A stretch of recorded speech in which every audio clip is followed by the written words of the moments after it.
Hi, everyone. Thank you for joining us today. I'm really excited to be here today to talk to you about an exciting topic, which is AI. My name is Samir. I'm a gaming technical specialist at Google Cloud, and I'm based in Tokyo. You might wonder also, what's a gaming technical specialist? I have a lot of my friends asking me what I do in my daily job. The answer is very simple. I just play games.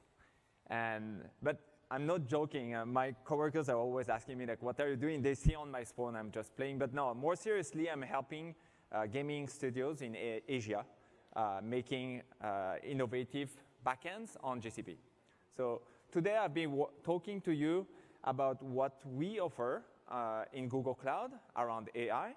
But then I will give the space to DeNA, who are on the stage with me today, that will talk about their experience on how they simulated human players in one of their more popular game and building that on a scalable and robust backend on Google machine learning engine.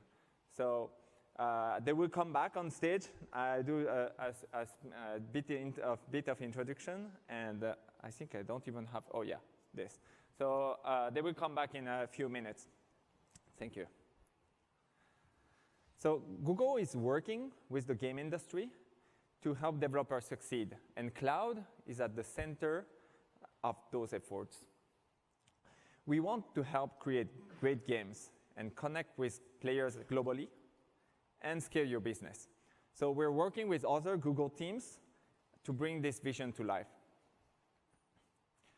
So before diving into the concrete implementation of DeNA in the AI space, let me talk to you about different applications of AI in games. And I won't talk to you about all of them, but just a few that I really like. For instance, the first one, being able to play against a bot that simulates a pro players. So wouldn't that be cool to be able to compare your skill to the best, the very best in the game? Usually you don't have the opportunity to play against a pro player if you're probably not one. So isn't that cool to do that? Think also a similar way. Instead of having a bot that simulates a pro player, it could simulate yourself. And think about you're playing a multiplayer game against someone online. And that person that you play against disconnects, and the game ends prematurely.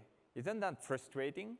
Me, I play a lot online, and when it happens, I feel really frustrated because I wanted to end the game.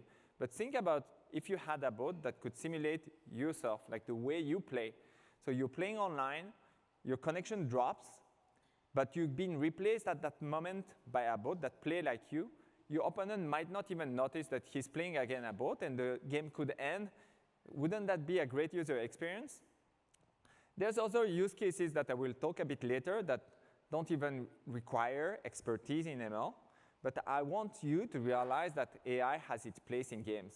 And it really helps increase the user experience, but also in very critical things like monetization or player retention.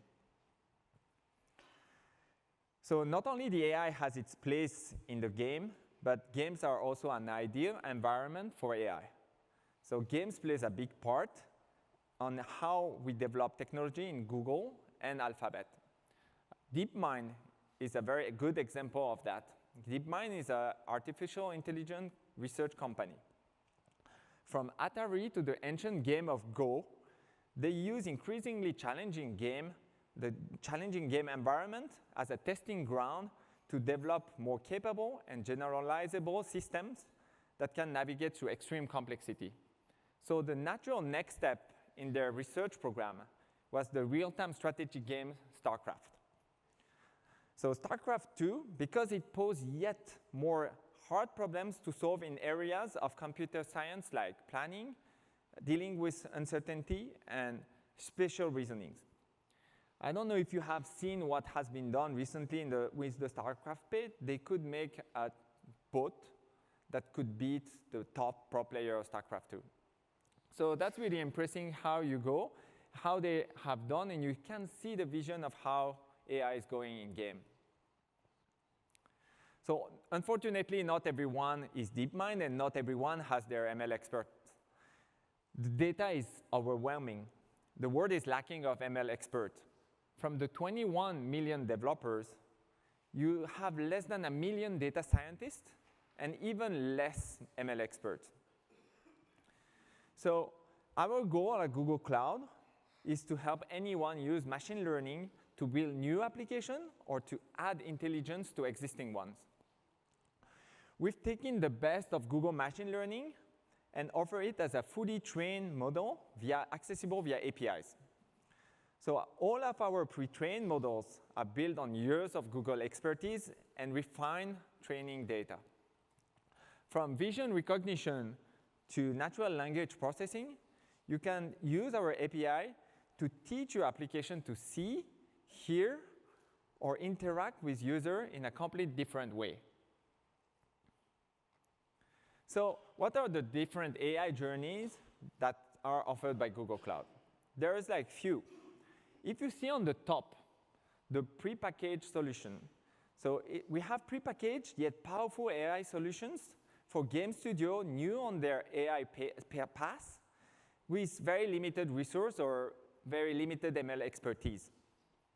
On the bottom part, for advanced studios with AI journey, like advanced on their AI journey, who has data scientists or ML expert that can build and train ML models themselves using TensorFlow, Cloud TPU, or Cloud Machine Learning Engine. And in the middle, you have a new pathway that's supposed to help you on board on machine learning and do more advanced stuff without even that ML expertise. So you will find Cloud Auto ML. So Cloud Auto ML helps Game Studio with limited ML expertise to start building their own high-quality models, but using a GUI. And on the right side, you'll find BigQuery ML. So BigQuery, for those that are not very familiar, it's a data warehouse that Google Cloud is offering on their cloud. And it offers an additional functionality where you can create machine learning model just using standard SQL. So solutions like Cloud Auto ML or BigQuery ML, they are here to make even AI experts be more productive, but even help, and it will also help the less skilled engineers that are not very familiar with ML to build powerful AI systems that they could only dreamed of previously. So this is the only sales pitch that I will put today in my presentation, just like telling you why customers are choosing Google for AI. I'll go very quickly over it. So there's 4 points. One is scale. So we offer a cloud called Google Cloud Platform. You start using our cloud, you get access to thousands of instances. So if you have heavy computational workload, you get access to the compute that you need to do that. 2, the speed. So Google Cloud is the only one to offer what we call TPUs. So I don't know if you have ever heard of what a TPU is. It sounds like a CPU, GPU. So TPU is a tensor processing unit. So it's a processor that we customly made for the machine learning use case. So to understand like how faster is it, usually when you train a model, most of the time you will use a GPU to have like a higher computational power. And if you compare what Cloud TPU can do, using a ResNet 50 model, you can benchmark it. And using a single Cloud TPU, which is 8 cores and 64 gig of RAM, it goes 8.4 times faster than an NVIDIA P100 GPU, and it still goes 5 times faster than an NVIDIA V100 GPU. So it's extremely fast. If you try with other Inception model like Inception V3, you get similar result. So Google Cloud is the only one to offer that Cloud TPU and can really accelerate your machine learning workload. The third one is quality. I think you have already tried Google Photo, Google Translator, Google Assistant, and you can see how accurate Google Photo can be when you start searching for anything that you have in your Google Photo albums. I often like search hamburger because I like to show to my friend like the last hamburger I've eaten, and I put hamburger and I get the list of all the burgers that I ate in the past. It's very accurate.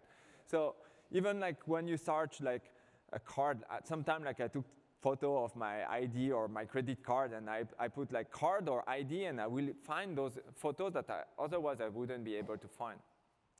Accessibility. This one is the two products, like outside the pre-trained model that we're offering.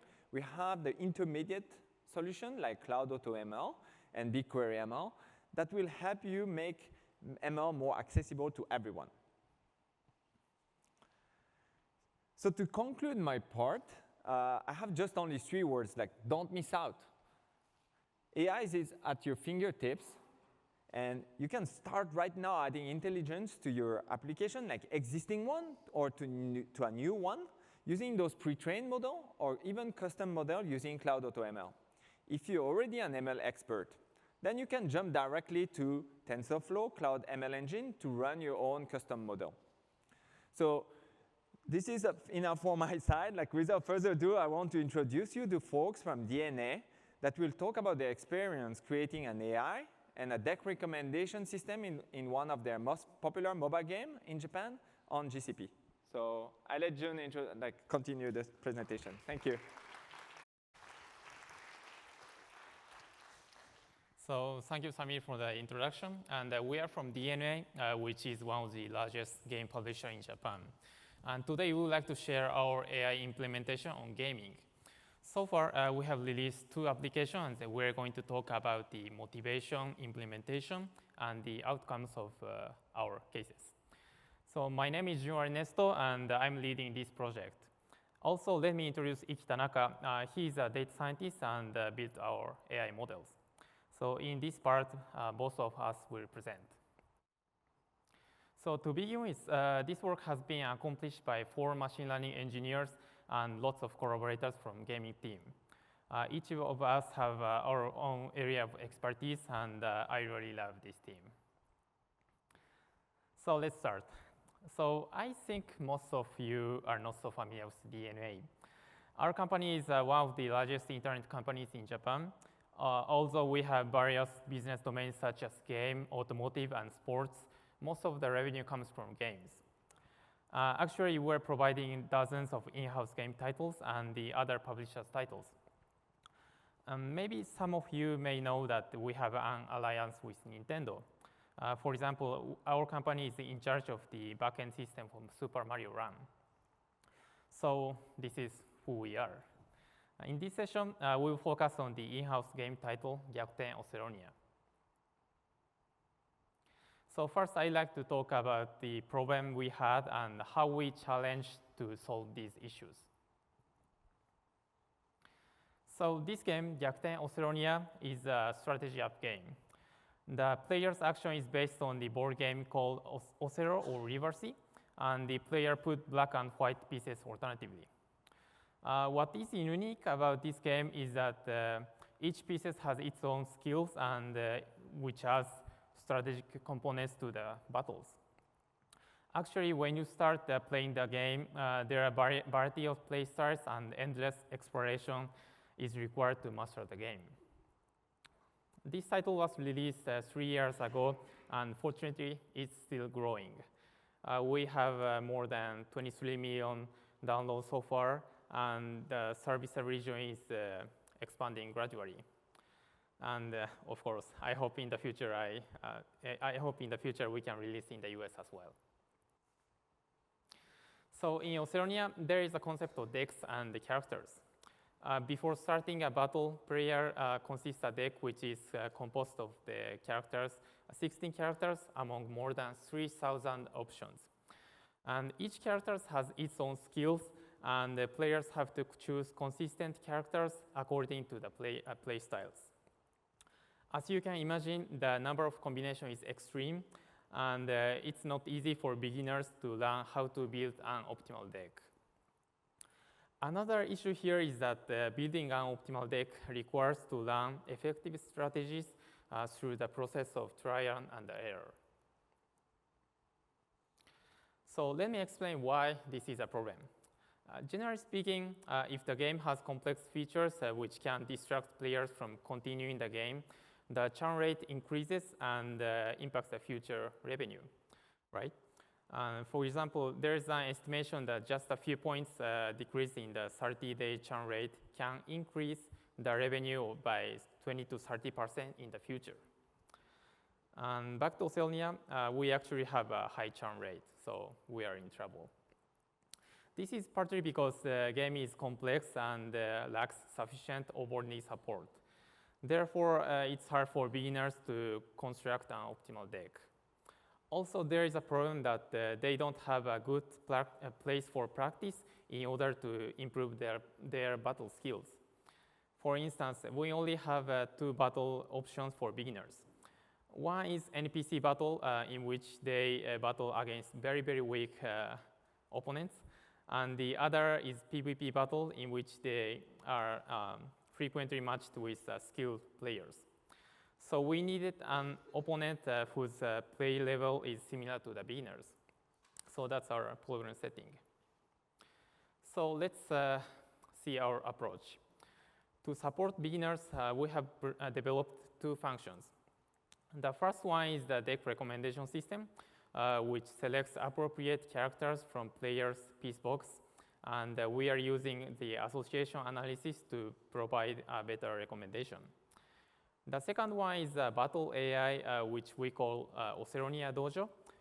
In this function, we have developed AI that can play at any levels. A deep neural network is used for this AI. Later, Iki will explain how these techniques are used in our cases. So by the way, from the machine learning perspective, we need to prepare the data to build such AIs. We are collecting various kinds of in-game data since the release of the game, such as deck logs and the battle logs. So we had a good amount of data before starting this project. So in our cases, we use the data for the last 9 months, which contains billions of log entries. And then we filtered the data by player skills and augmented the original data in the battle AI cases. The image on the right side is an example battle log, which is formatted in JSON and describes entire states and the action information of the battle. The bottom diagram shows a rough data pipeline, and BigQuery did a very good job at this pre-processing phase. For instance, it can handle even a terabyte order of data very fast, and we could reduce the processing time drastically. BQ could handle our data in a few minutes, which took an hour on on-prem Hadoop clusters. And we also love that BQ is easy to collaborate with other GCP services. So here I want to stress that our AI has been successfully built by sufficient amount of data and reliable pipeline. So let's see how each of the cases works. This is a very rough overview of the deck recommendation system. So we first exploit pre-processed deck logs to extract information about how each characters are associated, which is called association rules. With this analysis, we can score the strengths of the relationship across all the pair of characters. Then, if there is a request from a player, the recommendation server receives a set of characters in the player's piece box, and it fills all the 16 characters according to the score of the association rules. And this function is very flexible, and the player can specify deck archetype, deck cost, and the favorite characters to be included in the deck. Regarding KPIs, we are monitoring several metrics. For instance, we are watching how many players have used the recommendation system, whether the recommended deck has been accepted, and whether the deck contributed to the players in terms of the win rate in battles. So as for the dojo, players can battle against AI with various archetypes and strengths. Here, we train a deep neural network from pre-processed battle logs. The client sends current game status, and the battle API server returns the inference of neural network at every turn of the game.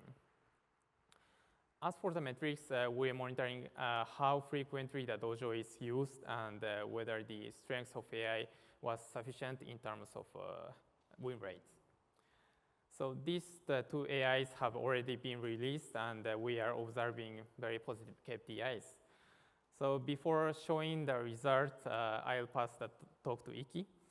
He'll talk about technical details and some tips for building AI systems.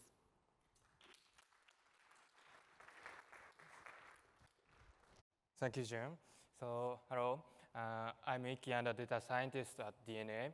So, I'm one of the developers that created our gaming AI system by using the data analysis, data science, and machine learning.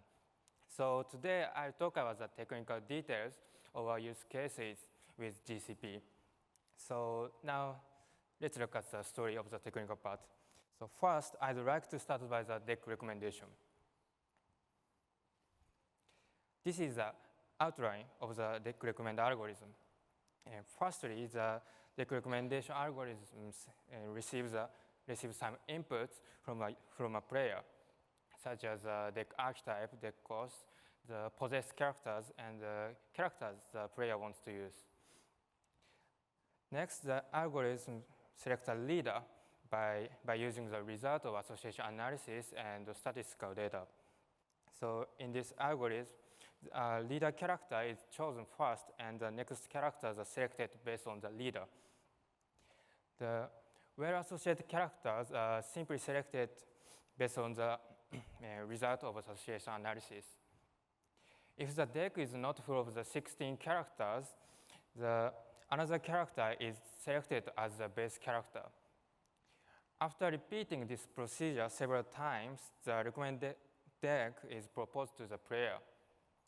If the game is different, the way of fine-tuning is also different. So in our game, Gyakuten Othellonia, for example, we made additional rules to decide the leader, and we've checked the activation of the skills in deck building. I'd like to give a brief explanation about how to extract the relationships between characters. In our recommendation, we are using association analysis. The association analysis is a rule-based machine learning method for discovering interesting relations between contents in large data set. So this method can perform high-speed calculation to extract many relationships. And the extracted relations are easy to understand and very useful in various settings. The relations are evaluated with some metrics like the strength of the connections and the frequency of the rules or patterns. Our recommendation builds a deck by selecting characters sequentially with strong relationships one after another. So this method can handle various kinds of data easily. So I think this technique is applicable to many games. Next, I will talk about the system. So we built our applications such as deck recommendation and the deep learning AI bot with GCP. So why did we choose GCP for our ML systems? There are two main reasons. The first one is the powerful and flexible tools for machine learning and data science. In the data analysis, we often try to investigate the data, visualize it, and create the prototype models. The GCP services for big data analysis make it possible for us, such as BigQuery, Cloud Data Lab, and Google Compute Engine. The GCP services for cloud storage provides scalable and fast storage services for large data, and it helps us to manage the big data and a lot of machine learning models. About Cloud ML Engine, we can deploy the AI models to Cloud ML Engine easily and quickly, and it also provides user-friendly prediction APIs. Additionally, GCP provides many services to perform machine learning efficiently. For example, we are planning to use GKE container service and Cloud ML Engine training with custom functions for scalable and distributed ML training. The second one is scalable and robust infrastructure services. We can run the application easily by using Google App Engine with several programming languages like the Python and Go language. And we can check many metrics of system performances through Stackdriver, logging, and so on. I'd like to emphasize the auto-scaling function of GA is very great service because new instances are increased or stopped in response to traffic. And the requests are distributed to the instances automatically. So this DCP service is easy to integrate into the same systems. So for these reasons, we are choosing DCP for our ML systems. I'll show the system architecture of deck recommendation with DCP. First, the deck logs are saved in BigQuery, which are used to extract the rules. We set the cron scheduler to perform the batch processing of the association analysis in Google Computer Engine. And in order to catch up the trend decks with latest characters, we are performing the batch processing every day. Then Cloud Functions preprocesses the result of association analysis and updates the data for production environment. Cloud Functions checks if the data is updated correctly. For example, if the data size is too small or large. And we are using Google App Engine Python 3.7 for the recommendation API server. The server receives a request from a client, then builds a deck, and finally, it returns the recommended deck to the player. One of the noteworthy points is GA Python 3.7 was generally available at the end of last year. So we could use it just at the right time. As a result of the upgrade to Python 3.7, we don't need to change our code that we had already developed in Python 3.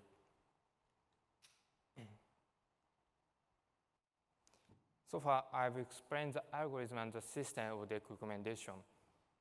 Let's move on to the next topic, deep learning about. It's Othellonia Dojo. Dojo means a training room to improve the playing skills.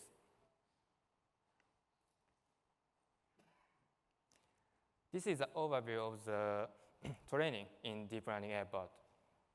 Deep learning is suitable for a case to learn the many complicated features such as state of board, decks, hands, skills, and combinations of the features. The deep learning bot receives the state of battles from a client. The information of battle is converted to the numerical features, which are used as the inputs of the deep learning.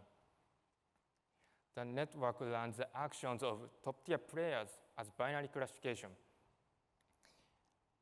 And finally, the deep learning model outputs the values of each action that will be used to decide the next action. Here, we used more than 10 million battle records in the training. Next, I will show the system of AIbot. First of all, I'll talk about the training phase.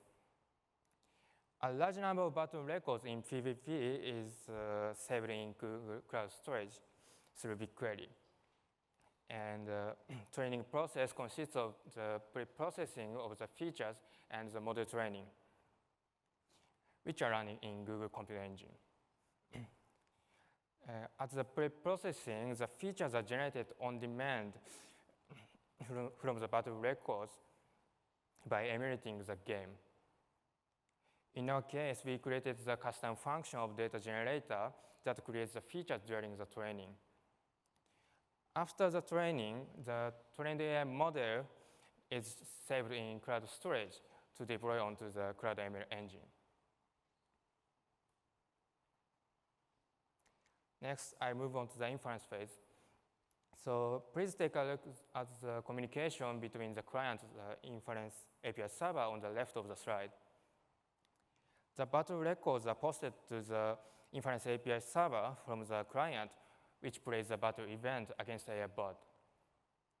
The inference API server reproduces the battle from the record, extracts the features, and it sends that features to the online prediction API of the CloudML engine. Online prediction of CloudML engine is very useful because it is optimized to run the AI models with low latency in real time. CloudML engine uses the trained AI model stored in DCS and returns the values of each action. The values are sent back to the client, and the client moves forward the battle step by selecting best action according to the values. That's the overall communication between the client and the servers. Google App Engine and CloudML Engine can auto-scale in response to the load on the server. That's a very good function. So by taking the benefit of the auto-scaling, we can manage a large amount of requests. Lastly, I'll touch on the technical topic, the testing of the systems. So why should we test the systems? I mentioned in the last slide, the CloudML engine can auto-scale quickly. That's good. So yes, that's true. But we didn't have enough knowledge about how much load the system withstand. In the mobile game, generally, the load tends to increase at the moment a new event opens. The figure of slide shows the example of the estimated requests per second in a realistic event. This is a trial calculation. The requests per second will increase to 700 in 10 minutes. We have to check in advance if the system can withstand like this load. As a point to be noticed, we cannot predict the action of AI as a batch processing at regular intervals. Our system has to respond to the request from a player in real time. That is where the AI should put the character in the next turn. To achieve this, we chose the online prediction API of the CloudML engine.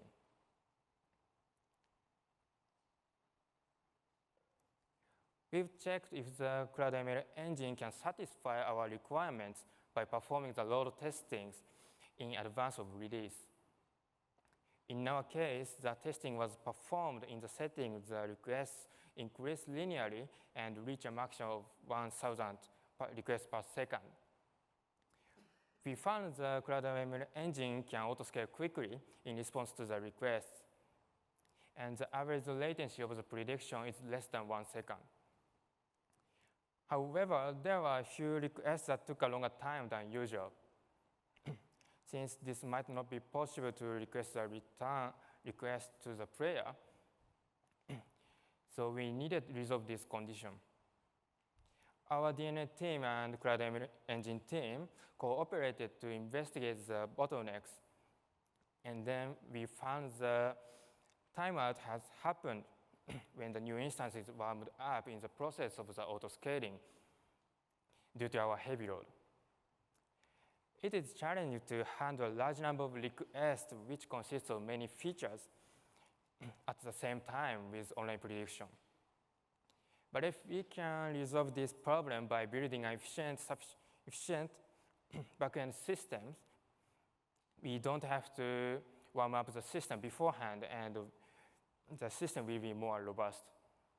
So our team took a time to deal with this problem. Let's take a look at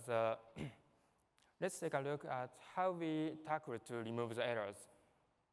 When the error returns within a time, we can simply throw it back again to the servers. But in the case of timeout, the system cannot send it back again because the timeout error is not returned.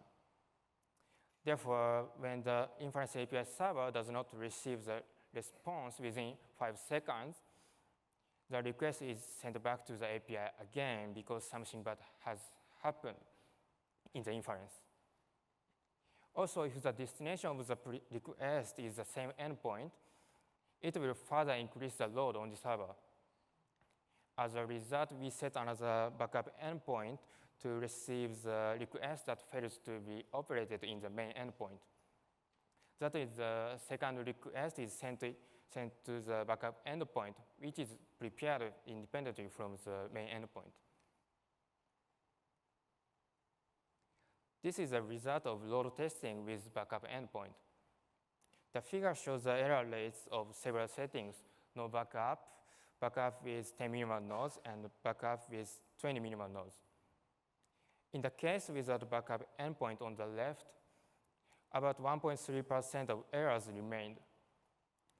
In the middle setting of the backup with 10 minimum nodes, although small errors still remained, the backup can deal with most of the main endpoint errors.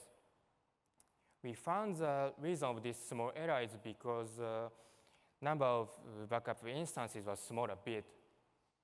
So the timeout has still happened at the warm-up of the autoscaling in the backup environment. The rightmost case is a fine-tuned setting where the number of backup instances was set to 20 for covering the errors of main endpoint sufficiently. In this case, we could handle all the requests without errors. So in this way, DeNA and Cloud ML Engine team got over the challenge of high and spiky traffic and latency limit without errors. After deployment, this system has been stable in handling many errors.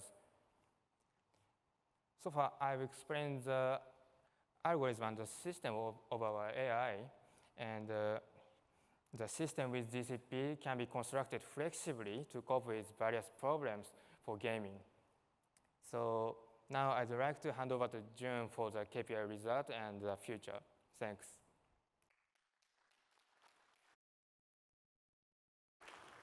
Yeah, thank you, Ikki. And as Ikki mentioned, we needed a scalable and robust system to actually implement this AI in the real cases. So in this final part, I would like to share what happened after the release. So first, for the deck recommendation, here is a chart which shows the number of beginners who use deck recommendation. There were constant usage after the release, but at this time, this function was not well known. But the situation has been changed after we started an in-game event to promote players to build new decks. The deck recommendation system has been recognized more, and even after the event has been finished, many players are still using this function frequently. So second, we are very glad that the recommended deck pushed the win rate of the beginners by about 5% compared to decks created without the recommendation system.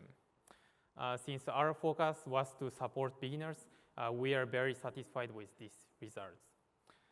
Also, I'd like to mention that this function has good adoption even for top-tier players. This was sort of byproduct, but we're observing that heavy players usually update their deck frequently, and this recommendation system mitigates the cost of building deck from scratch. They use recommendation as a first suggestion and then customize the deck as they want. So let's look at the system metrics as well. After the release, we have a stable latency of 20 milliseconds, which is very fast enough for our cases. And, but we are very surprised by the result because the recommendation algorithm is very complex and we haven't expected such a low latency. The auto-scaling does a good job as well, and we haven't had any system trouble so far.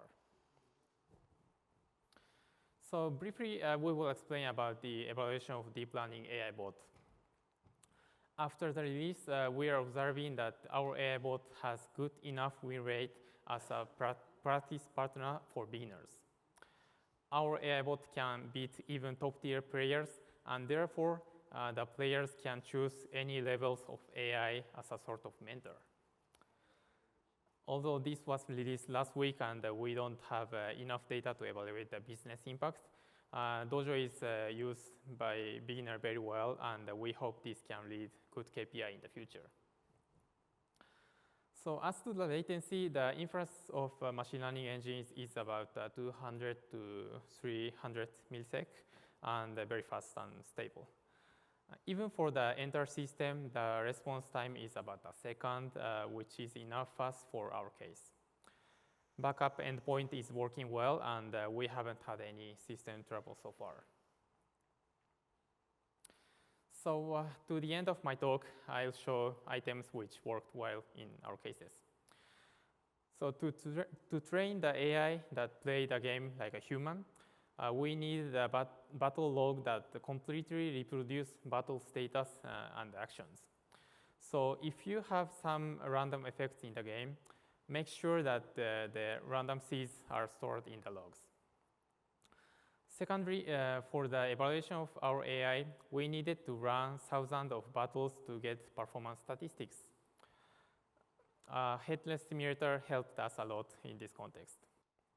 If you want to try to use reinforcement learning techniques, you also need very fast simulator because the number of battles the algorithm goes through really matters. And third, we also want to stress that scalable and robust system is required for implementing AI in real services. We think that GCP, in particular machine learning engine and GAE, were a good choice for us. The last item is not technical but critical. Generally speaking, we don't know how well AI will perform and how big the business impact will be before starting a project. So in such an uncertain situation, the communication and controlling the expectation is very important. Although we are machine learning engineers, we try to understand the game and the business issue correctly. And I think that this was a key factor of the success of these projects. So this is from me, and I'd like to pass the summary to Samir again. Thanks. Yes. Thank you, Jun-san and Iki-san, for this amazing presentation. I think it's inspired a lot of people here today. And it's very impressive the work they have done to make their game a bit more inclusive and like a bit more friendly to beginners. And I hope that what they have implemented will be very successful and that today's presentation can help you maybe have some ideas. And so just before closing the session, I want just to show you some simple use case that you could start with using machine learning. And I will talk quickly about two that don't much require ML expertise and one that's very similar to what they have done. So starting by this one, the chat translation. So one of the big problem in-game is like the language barrier. And so I strongly see that in the region where I come from, Japan, where players are just speaking Japanese. And you will never see a game that has like multiple community of people from Japan playing with Korean and Taiwanese people because the language. And so if you want to break that barrier, you can start by using this kind of pre-trained model like translation API to translate chat messages in real time and to break those kind of barrier. It would be so good to have more integrated community within the game that could go beyond frontiers. So this is one use case that you could really start very quickly. And if you have ever tried the translation, Google Translation, you see that it's very accurate. And even though it might not be perfect in the language of a game, it will still be better than having communities that cannot communicate each other. The second one is one that I think like every gaming companies are trying to fight is the player toxicity. Sometime in your game, you might have some people that might bully some other player, and that can break a bit the game. And so you don't want to lose important players because of the bad players' behavior. You could start on Google Cloud Platform, on GCP, using natural language processing API that has a functionality called sentiment analysis. So what sentiment analysis is doing is it would take a text as an input, and we'll be able to tell you if it's a positive input or a negative input that has been done. Based on a lot of data that you would be able to take. You could maybe detect very negative insight from players and to warn them, maybe to deban them if it's really like at that point. But you don't want maybe to go manually to check every single chat or action of players to decide if that person is toxic. You could get this kind of API to bring you insight on potential problems in your game and potential players that are dealing maybe problems in your game and that can damage it in the end. So these are two use cases that can be started very quickly using pre-trained models. The last one, which will require a bit more expertise, and I think that's very similar to what DeNA has done today, is simplifying games. And I think today what DeNA has done is a perfect example of what is simplification of game using AI. And they made their deck recommendation to simplify a bit the construction of the games when you have too many characters, possibly. And also having like a way to train against a bot is also a way to train and help people ramp up. So you could also think from other use cases, and one that I always hear from studios is the Q&A. So the QA testing, not Q&A, QA testing. So QA testing costs a lot of money because you need to test every time you do some changes, you need to test if this doesn't break, for instance, the balance of your game. In the mobile space, and even now in console, because you start to see that the latest game, like Fortnite, gets weekly updates to bring you new items in the game. If you will be able to automate this kind of testing, you'll be able to be sure that when you bring a new item or a new card in your game, it doesn't break the balance of the game. And usually, I can see from being in Japan and playing those Japanese games on mobile that brings like new item, new character every 2 weeks, sometimes a character will break the balance. I even see on Fortnite, sometimes they bring a new weapon and it's too strong and they immediately take action. But you would like to act before doing that, before going in production with your update, if you be able to create an automation bot like they did. That would be one of the use cases that could be interesting. And I think like to do this kind of thing, you'll be able to use TensorFlow, machine learning engine, and do something very similar to what DeNA did. And I hope that what the presentation from DeNA inspired you and gave you some insight of how you bring and approach a problem that's as complex as maybe a human simulated bot. But I hope this will be helpful for you. And I think we have a little time. I think we have 10 minutes more. So if you have any question, I think Iki-san, Jun-san, please come up on the stage. And if you have any question, I think they have a mic in the back. And feel free to ask questions. If you want to talk a bit more deeper about something or a challenge that you have been having, we can discuss after the session. So thank you very much.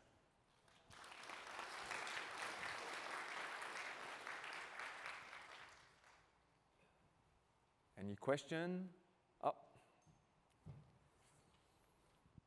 So first, thank you for your talk. When training your AI based on different skill levels, so to play against beginners versus playing against experts, did you ask the cloud system, the ML system, for multiple inferences, or did you train it differently? Did you train it on games for people who lose frequently as opposed to just experts? So your question is that if we only train with top tier players' logs, or yeah, that's right. You want to train it so that it sometimes loses to beginners. So how did you accomplish that goal? You mean that to train the levels? Like yeah. Okay. So we have invented some schemes for that adjustment, and so we inference for every turn the score of the move, right? So for example, there is like 10 moves. We sort every evaluated score, and we pick the most highest score up to be strong, right? But we are optimizing that score by selecting the second and third best move in a certain probability, and that's a hyperparameter, and we are tuning manually that parameters. So that's why we could balance the levels according to the players. Yep.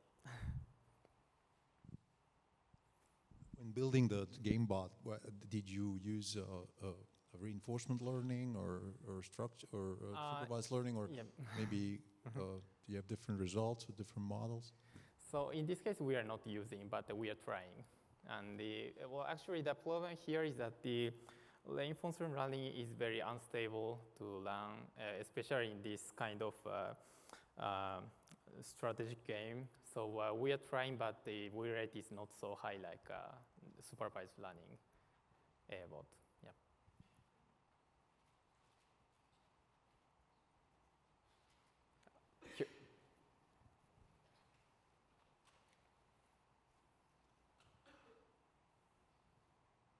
Hello, thanks for your talk again.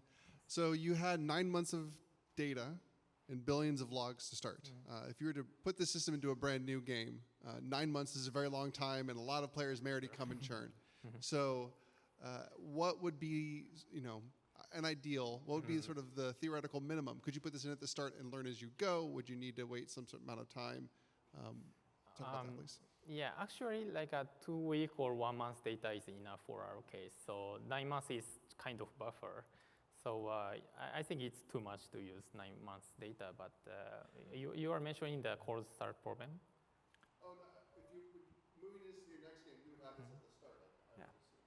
Yeah, so in that case, maybe we need like a 1 month data or a few weeks data before, the training.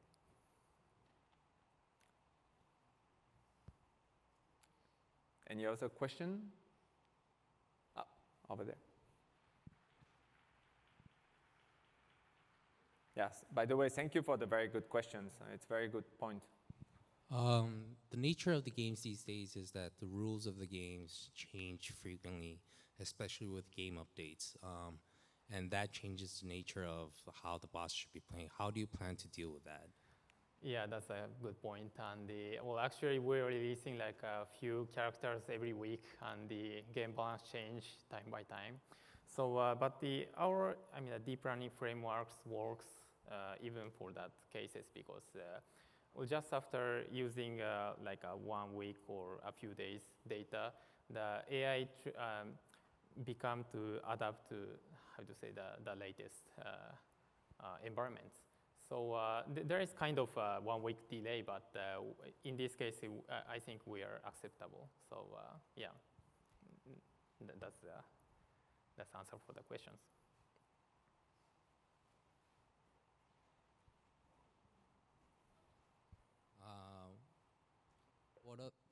What other problems are you trying to tackle? So your question is that what's the problem currently we have, or? Is there any other type of problem that you're considering tackling other than what you presented today? If there's any other problem that you want to solve using ML? Yeah, of course. And so I mentioned about reinforcement learning, but actually we want to keep the game balance very stable and before releasing the characters, right? So we want to implement reinforcement learning engine to learn the brand new characters before release, and then check if the balance is not too much. The strength or strong or weak or something like that. So that might be the next challenge.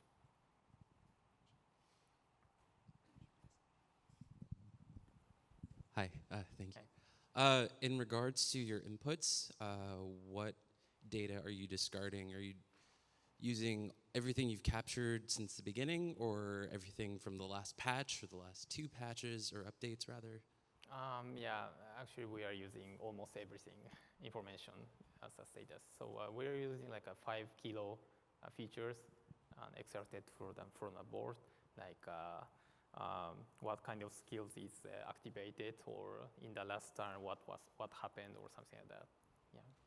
Are you at all worried that the legacy data kind of skews the AI or the choices at all? Sorry, I think I missed your point. Yes, as you introduce more characters, more options, that, are you worried that the very old data that didn't know about all this new stuff kind of skews the recommendations or what the AI is going to do? If you have like a change in your game functionality over time, like how do you handle the new type of data that you didn't have before? Yeah, that's the biggest problem we have now.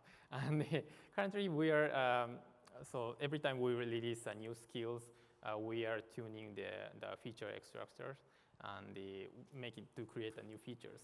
But that's, the operation cost is very high, so we want to somehow optimize that process. So that may be the next challenge to solve.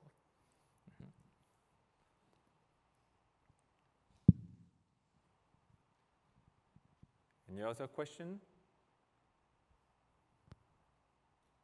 Okay, I think like if you want to talk a bit more in detail, like we stay on the left of the stage, so feel free to come by and ask any question. Other than that, I want to thank you again for today. It was really great, and thank everyone for joining us today. Thank you.